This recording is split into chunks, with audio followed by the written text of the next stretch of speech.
क्या यार, एक गर्लफ्रेंड नहीं पटा ली हो, तुम दिन रात उसी में लगे रहते हो। अरे नहीं यार, वो हमसे बहुत प्यार करती है। अच्छा, तुम्हारे प्यार का भूत उतार दूं क्या? मतलब ये कि तेरी वाली मेरी भी हो गई है। अरे ये कैसा मजाक है यार। तो ठीक है, लो खुद ही देख लो। हाँ बाबू बोलो, कैसे हो आप? आपने जिस नंबर पे कॉल किया है वो भी दूसरी कॉल पे। हाँ बाबू बोलो। कहाँ व्यस्त थे? अरे वो मौसी का कॉल था जानू। कोई बात नहीं, थैंक यू यार।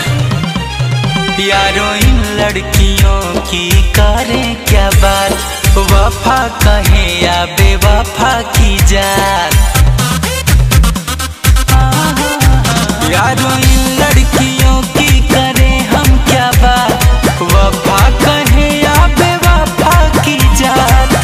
जिंदगी जीना तो बड़ी मुश्किल में है, दिल धोखे में है, धोखेबाज दिल में है, दिल धोखे में है, धोखेबाज दिल में है।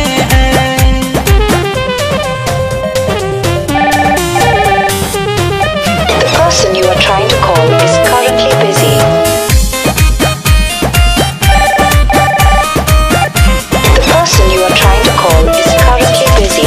प्यार वो सिखाती, फिर प्यार आजमाती, फिर बाबू, फिर सोना, फिर स्वीटू का बुलाती है। ये वही है यार जो सबसे ज्यादा तड़पाती है।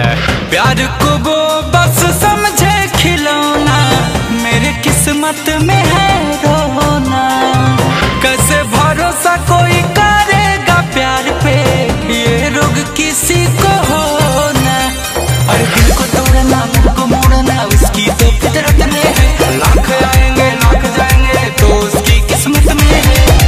तड़पना तो प्यार में यारों हर महफिल में है, दिल धोखे में है, धोखेबाज दिल में है, दिल धोखे में है, धोखेबाज दिल में है।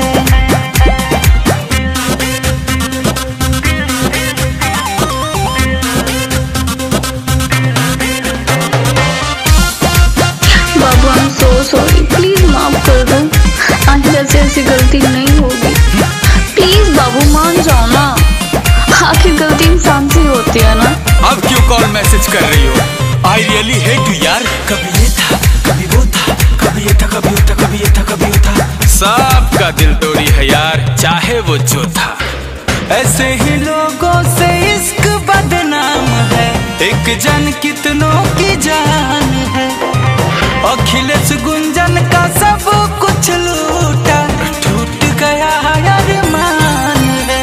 बड़ी रोएगी तब मुझे खोएगी जब हो गया सासों से, वो कैसा था छाव जैसा था जब होंगे न पास से। उनको जो सजा दे वो तमन्ना जज वकील में है, दिल धोखे में है, धोखेबाज दिल में है, दिल धोखे में है, धोखेबाज दिल में है। Presented by Adi Shakti Films।